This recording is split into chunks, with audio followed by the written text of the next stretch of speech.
Hey everyone, we're here today at the PMMI Executive Leadership Conference having a chance to talk with Tony Chapman, who just presented on e-commerce and the consumer perspective. He talked about what is a $70 billion marketplace. Tony, it's a great presentation. One of the pieces that we're looking at for the PMMI members, making packaging and processing equipment. What is the role that they have? To feed this appetite, $70 billion is at stake. And the way you're going to go after that market is to realize there's two customer groups. You've got the traditional, and they're looking at price as a primary factor. So you've got to deliver the kind of equipment that's going to let your customers continue to meet those needs. But the one that's really exciting for you is the neos. They're looking for individuality, authenticity. They're looking for brand new solutions.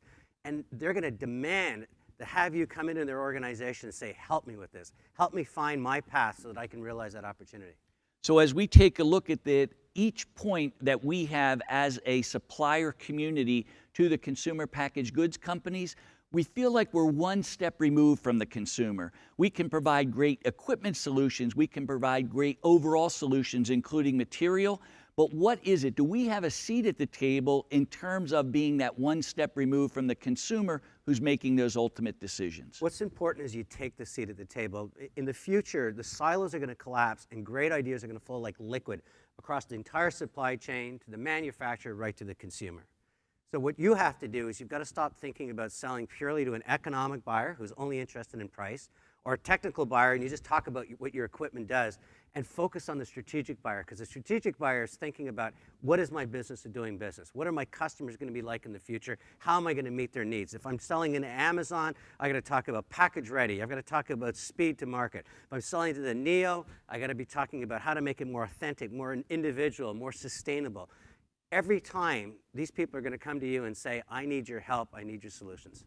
And it sounds, with this type of disruption, that we may actually be creating potentially new customers for our packaging and processing. Is that an accurate statement? Absolutely. The same way that Uber's eliminated the taxi in major markets, Airbnb is changing the hotel industry upside down. There's a lot of companies that are going to go after that e-commerce consumer, especially the Neo, and say, even if I never manufactured in the past, I can bundle things together and bring them the kind of ideas that feed their passions. Every time they do, they're going to need packaging. You can't sell an idea, you can't sell food, you can't sell beverage without unique packaging. So there are going to be people out there that you haven't even ever talked to are going to suddenly be knocking on your door saying, can you help me? So I have this vision to go after the passionate coffee person, unlock that inner foodie, helping somebody with whole sustainability in the planet. Can you provide me with the kind of technology and equipment that I need to make sure that I can deliver and take advantage of that $70 billion opportunity? I love the idea, and that whole piece about the Neo, understanding that there's a traditional and a Neo, two different groups, and they really do look at things differently. The one common denominator, capitalism's always been about being faster, better, and more efficient. Faster responding needs, better equipment, better products, and obviously driving the price down so you get a mass market. The Neo is very different. Faster is faster at responding to their unique needs. Where are they going in life? Their story, their journey. Better at providing them solutions that they take and they covet and they talk about and they share and they want to buy more and they pay a premium for it. So there's profitability at stake. And in terms of efficiency is to realize that this consumer also demands things within arm's reach of desire. They press that one-point click, the dashboard button we talked about with Amazon, and they expect the next day to that package to arrive and the efficacy of the product to be intact. The supply chain is going to drive so much of the innovation going forward, and from the packaging association, people involved in making the equipment, coming up with and the services involved with it, I'll tell you, you're not only going to have a seat at the table, they're going to open their doors with the widest possible arms. So one thing that I picked up and I really did like is that idea, you almost presented a differential. One is that huge warehouse at Amazon that you showed, but you've also spoken before about the idea that there could actually be micro factories where equipment could be on a smaller scale, but there's many more pieces of it in order to do that mass customization. Absolutely. The first step we saw is Amazon actually setting up depots within the manufacturer's warehouses. So that's the first step, was Amazon's trying to say, how can I be even faster?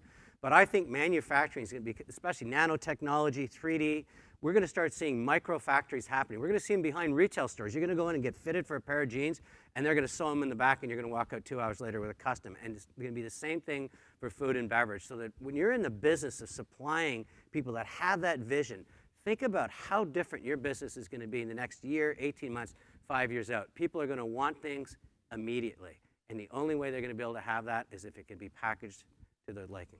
Very good. Any other thoughts? That's a great takeaway because it is something that changes a little bit of the packaging and processing perspective to say, I may still be providing some large systems. I may also have a niche opportunity to provide a different model machine for these potentially new customers. Absolutely. $70 billion is such a big appetite to feed.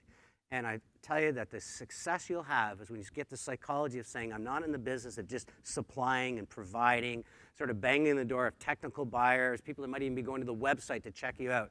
I've got to take it up a notch. I've got to demonstrate value. I've got to be bringing ideas for Neos to those customer base. I've got to go to my existing manufacturers and say, you know what, we might be making things 100,000 cases. They're going to make more money than 1,000,000 cases used to be. And I want to be your partner to make that vision a reality. I want to be the one that you look to that says, how am I going to create the kind of dividends and return on investment that my shareholders demand? And it's going to, I promise you, supply chain management is going to be the future of a lot of leadership in business. Tony, thank you. I think that piece is there's a challenge, but those challenges create opportunities, and that's the opportunity that we, in terms of supplying packaging and processing equipment and materials, need to exploit. I appreciate you being here today. Oh, thanks for having me. I enjoyed it.